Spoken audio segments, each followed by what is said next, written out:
प्रक्रिया असते. हे सरकार आहे, भव्य अमाऊंट आहे, असंख्य शेतकरी आहेत, त्याचं इव्हॅल्युएशन आहे.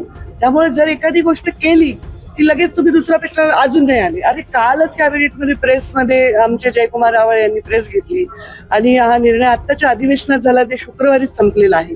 इतकं फास्ट आम्हीच सवय लावली आहे चांगल्या कामाची आणि मला पूर्ण माहिती आहे आणि आत्मविश्वास आहे की जुलै एंडपर्यंत शेतकऱ्यांसाठी या सगळ्या गोष्टी ज्या आहेत त्या पूर्णपणे सोडवलेल्या आहेत आणि शेतकरी मात्र समाधानी आहे. मीडिया काही प्रश्न विचारला तर आम्ही उत्तरासाठी तयार आहोत.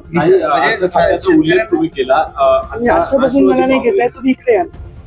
राष्ट्रवादी काँग्रेसने काय केलंय? राष्ट्रवादी काँग्रेसने आपला अर्थखात्याबाबतचा दावा कायम ठेवला. तुम्हाला काय पाहिजे? तुम्हाला पाहिजे की शेतकऱ्यांचं भलं व्हावं, तुम्हाला पाहिजे सरकार समाजासाठी सामान्य माणसांसाठी काम करावं, ते महत्वाचं आहे. ते आम्ही बघून घेऊ महायुतीमध्ये काय कोणतं खातं कोणाला द्यायचं, त्याच्यामध्ये आमच्यामध्ये डिस्प्यूट नाही. अत्यंत आनंदाने चांगलं. राष्ट्रवादी शरद पवार गटाचे नेते जयंत पाटील यांनी फडणवीसांची भेट घेतली, त्यामुळे नवीन समीकरणाच्या चर्चेला जयंत पाटील येत आहेत. मी याच्यावर काही टिप्पणी करू शकत नाही. माझ्याकडे एक मंत्री म्हणून काही विषय असेल, काम असेल तर ते नक्कीच येतात. तसंच ते मुख्यमंत्र्यांकडे जाऊ शकतात. हे कुठलं समीकरण आहे की कोणत्या मंत्र्यांशी कोणी एखादा विरोधी पक्षाचा आमदार भेटल्याने काही त्याच्यामध्ये होत आहे. पण काय होत आहे काय नाही होत आहे ते आता मला माहिती नाही. योग्य वेळी तुम्हाला कळेलच आणि मलाही कळेल. विधानसभा निवडणुकीपूर्वी लाडकी बहीण योजना आली, मात्र मतांसाठीच राज्य सरकारने ही लाडकी बहीण योजना आणून 3,500 कोटीचा अपार केला. यामुळे आपण मीडिया आहात, आपण विरोधी पक्ष नाही आहात, आपण मीडिया आहात.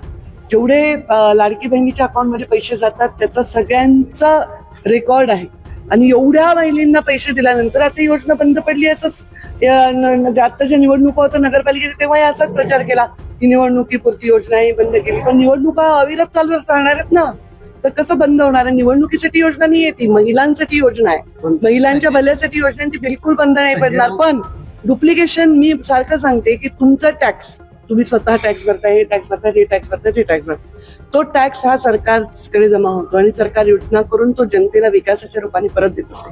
मग कोणी चुकीचे पैसे उचलू द्यायचे का? आपण आपले पैसे चुकीच्या पद्धतीने खर्च होऊ द्यायचे का? नाही. मग त्याचं इव्हॅल्युएशन पण जरुरी आहे. नाही तर कोणी पण डबल लाभ घेईल, 3 वेळा लाभ घेईल, डुप्लिकेशन करून लाभ घेईल आणि त्याच्यावर कंट्रोल करतोय. बाकी योजना अत्यंत चांगली. संजय राऊत यामध्ये म्हणतात की 3,500 अपार झालाय, यामुळे मंत्रिमंडळावर गुन्हा दाखल झाला पाहिजे या योजनेच्या माध्यमातून. नाही, मी याच्यावर काही टिप्पणी करू शकत.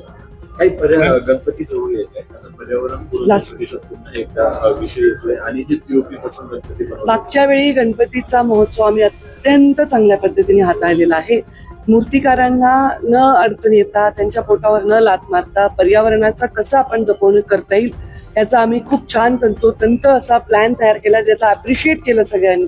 आपण छोटे छोटे पॉन्ड्स बनवले जिथे आपण नद्यांमध्ये, नॅचरल तलावांमध्ये, समुद्रामध्ये कुठे विसर्जन, मोठे गणपती आणि लहान गणपती, त्यांची साईज, हे सगळे आपण प्रत्येक गणपती मंडळाच्या बाहेर बोर्ड लावले आणि त्याप्रमाणे विसर्जन झालेलं आहे. आणि रिसायकल होते. मातीचा गणपती असेल, पीओपीचा असेल, जर तो पॉन्ड मध्ये आर्टिफिशियली आपण त्याचं विसर्जन केलं तर त्या गोष्टी रियूज होऊ शकतात.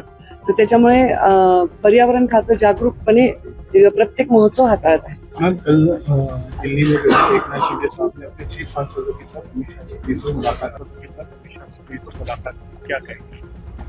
वो हमारे मित्र पक्ष है और हम अमित शाह हमारे लीडर है. वो मुलाकात इसमें क्या कहता है?